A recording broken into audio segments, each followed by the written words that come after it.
Olá pessoas, beleza? Meu nome é Júlio César, eu sou nerd da química e bem-vindos a mais um vídeo. E hoje eu irei realizar uma experiência que foi uma sugestão de um inscrito aqui do canal. Essa pessoa é chamada Valdergir, eu não sei se eu pronunciei o nome certo, me desculpe se eu estiver pronunciando errado. Essa pessoa ela me mandou um comentário perguntando se eu poderia fazer um vídeo específico sobre algumas reações de complexação de alguns íons metálicos com algumas substâncias, como por exemplo o glutamato monossódico, que é um realçador de sabor comum, muito utilizado na culinária, a curcumina, que é aquele pigmento amarelo que está presente no açafrão, também a metformina, que é um medicamento muito utilizado para controle de diabetes, e algumas outras substâncias, como por exemplo o produto de clorar piscinas, que é chamado de ácido triclórido cianúrico. Então essa pessoa pediu para eu fazer alguns complexos com algumas substâncias como essas, mas naquela ocasião eu já tinha gravado o experimento da metformina, então eu postei esse experimento. Eu espero que essa pessoa inscrita, ela tenha gostado bastante do experimento sobre a metformina que eu realizei, eu já tinha ele pronto.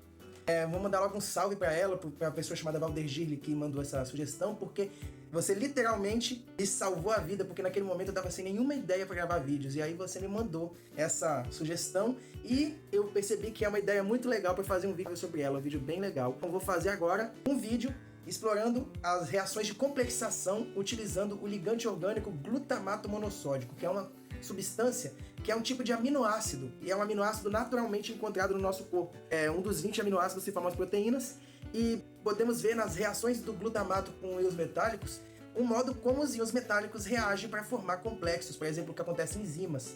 Ou seja, uma boa simulação para observar a formação dos complexos ali, que são centros ativos, redox das enzimas, que catalisam várias reações interessantes do nosso corpo. Então, sem mais delongas, vamos logo realizar nossa incrível experiência de complexação de vários íons metálicos com o ligante glutamato monossódico.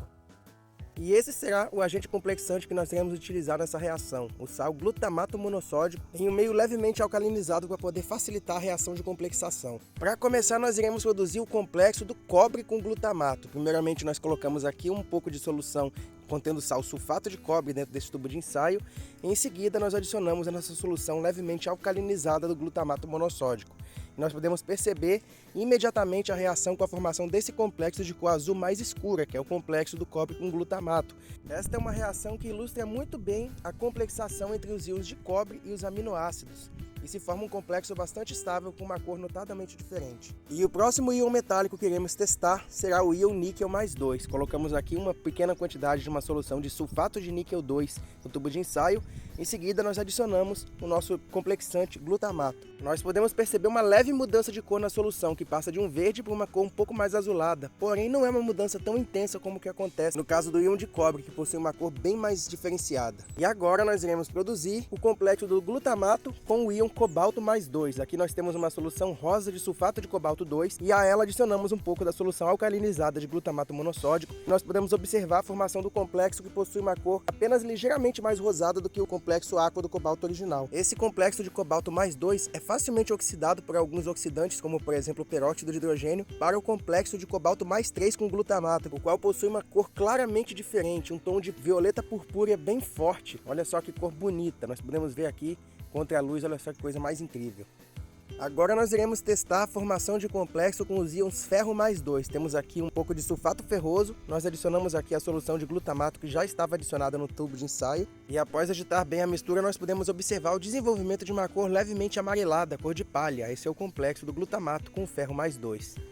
E no nosso próximo teste, iremos testar os íons de ferro mais 3. Aqui nós temos uma solução de glutamato já no tubo de ensaio, e nós adicionamos uma solução de sulfato duplo de sódio e ferro 3 a esse frasco, e nós podemos observar a formação desse complexo de cor bem alaranjada. Este é o complexo do ferro mais 3 com o ligante glutamato. E agora nós iremos testar os íons de cromo mais 3. Pegamos essa solução de cor verde arroxeada, uma cor meio indefinida, do cromo mais 3 em solução aquosa, e adicionamos nossa solução de glutamato. A reação da formação desse complexo, assim como os de ferro, é um pouco lenta, e nós podemos observar inicialmente uma solução de cor esverdeada, que lentamente muda para uma cor púrpura à medida que o complexo vai se formando. Nós adicionamos aqui um pouco de carbonato de sódio para acelerar a reação, para alcalinizar um pouco mais o meio, e assim nós temos a formação do nosso complexo de glutamato de cromo mais 3, que possui essa cor lilás. E agora, para a nossa próxima reação, nós vamos testar um íon bem interessante, que é o vanádio mais 5. Inicialmente nós colocamos aqui uma solução de vanadato de sódio, então nós convertemos ele no íon pervanadila, adicionando um pouco de uma solução de ácido sulfúrico bastante diluída. Esse íon vai se ligar então ao glutamato, formando um complexo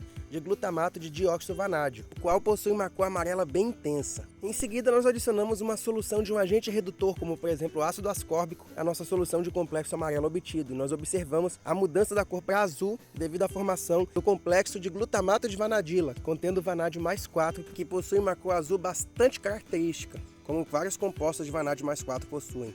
E por fim, nós iremos realizar a formação do complexo do glutamato com vanádio mais 3. Temos aqui uma solução de sulfato de vanádio 3, que nós adicionamos ela à solução de glutamato. O complexo é formado, porém, assim como o níquel, ele não tem uma cor muito diferente da cor normal do íon vanádio mais 3 em solução aquosa, apresentando apenas um tom levemente mais amarelado.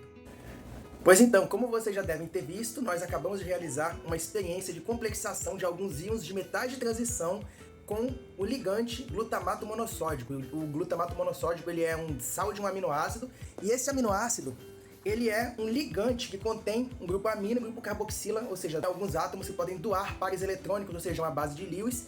E ele é um ligante bidentado, ou seja, ele possui duas regiões em sua estrutura que podem servir como centro de doação de elétrons para o íon metálico, de modo que ele se liga por dois átomos, no caso, um oxigênio do grupo carboxila e um nitrogênio do grupo amino, usando os pares de elétrons isolados que eles possuem, para formar um complexo em que esse ligante se liga em duas posições no íon metálico. Esse tipo de complexo, onde um ligante ele se liga por dois átomos doadores ao íon metálico, formando uma estrutura em anel, uma estrutura cíclica, é chamado de agente quelante.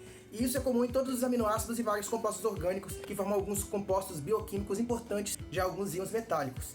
Então, neste experimento, nós utilizamos apenas íons de metais de transição que produzem íons coloridos, para que nós podemos apreciar as evidências das reações químicas, porque utilizar íons metálicos que produzem complexos incolores, como por exemplo o manganês mais 2, o zinco e o alumínio, não daria um resultado muito bem visível. Nós teríamos uma solução incolor que após a adição do ligante ia continuar incolor, e como o vídeo mostra as evidências de reação de forma visual, não ia ter uma mudança. Então mesmo que a reação estivesse acontecendo, nós não conseguiríamos ver que houve de fato a formação do complexo.